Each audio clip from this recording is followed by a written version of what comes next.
The Epstein files are putting a greater focus on the recent divide within the Republican Party. 4 House Republicans added their names to the effort to release the documents. 3 of them are women.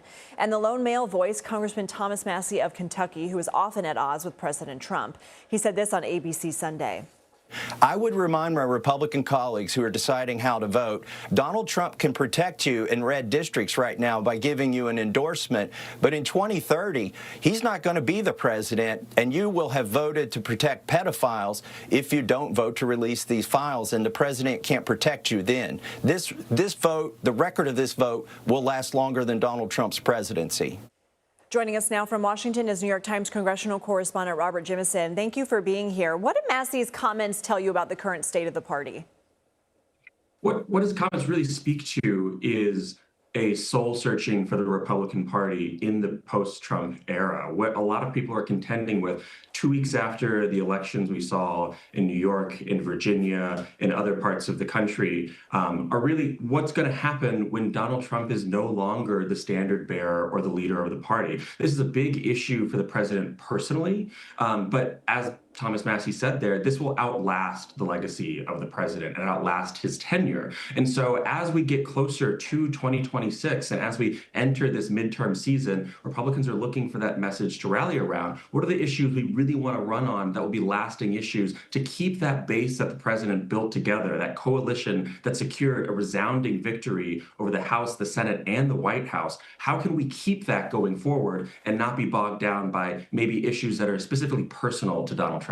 And Georgia Representative Marjorie Taylor Greene is one of the House Republicans fighting to have all the Epstein materials disclosed. And she also spoke yesterday about another issue highlighting recent fractures. Let's listen to what she said about affordability on CNN Sunday.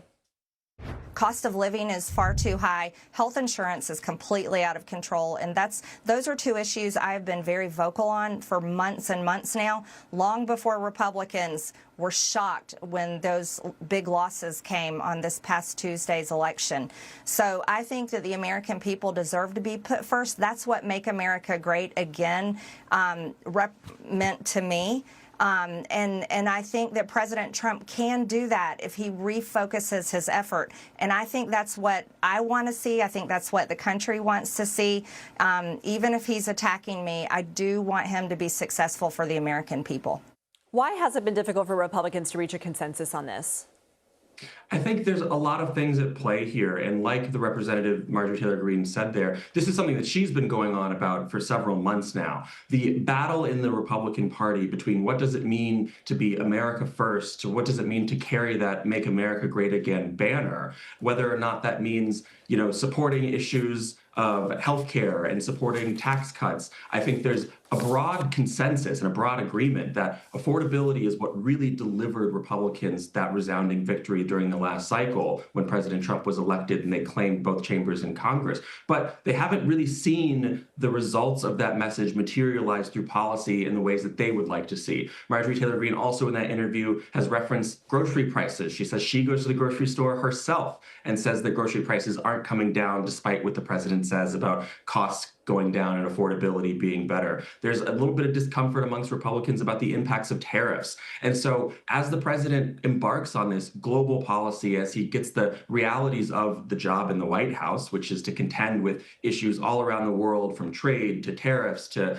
foreign policy to wars, the base of his party is really saying, as you do those things, don't forget about the affordability crisis facing your domestic supporters. You ran on this. It was a big issue that you really championed. And now we want to see some results. And I think there's becoming a little bit of impatience because the president doesn't have to run in 2026, but all those members of the House do, and they want to be able to go out and campaign as quickly as possible to say, we've delivered on that message, give us the same responsibility and continue to trust us as you did last time to continue delivering on that message. Otherwise, you could see them flow away from Republicans and embrace more Democrats who are trying to reclaim the affordability message for the middle-class Americans. And before we let you go, I want to ask this debate, free speech versus hate speech. It's become a source of contention after that recent Tucker Carlson interview with Nick Fuentes. How problematic and how forward-facing will this debate be?